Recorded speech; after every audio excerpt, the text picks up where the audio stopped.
വിശന്ന് വലഞ്ഞ് തളർന്ന് റോഡരികിൽ എടുക്കുന്ന ആ വയോധികനെ കണ്ടിട്ട് നമ്മുടെ ദൈവപുത്രൻ അങ്ങോട്ട് വരികയാണ് കേട്ടോ. കാര്യങ്ങളൊക്കെ പുള്ളി അന്വേഷിക്കുകയാണ്. ഭക്ഷണം കഴിച്ചിട്ടില്ലെന്ന് അറിഞ്ഞപ്പോഴ് പിന്നെ പുള്ളി ഭക്ഷണവും വാങ്ങിച്ചു വരികയാണ് അല്ലേ, പുള്ളിക്കാരന് കൊടുക്കാൻ വേണ്ടിയിട്ട്. നോക്കിക്കേ നിങ്ങള്.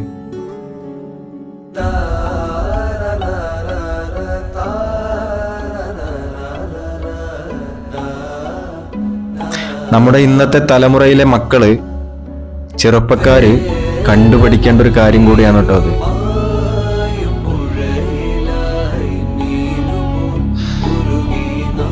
ഭക്ഷണമൊക്കെ കഴിഞ്ഞതിന് ശേഷം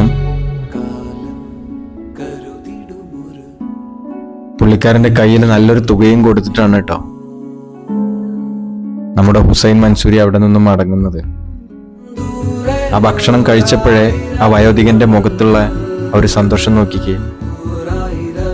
ഇതൊക്കെയല്ലേ മനുഷ്യത്വം എന്ന് പറയുന്നത് അല്ലേ?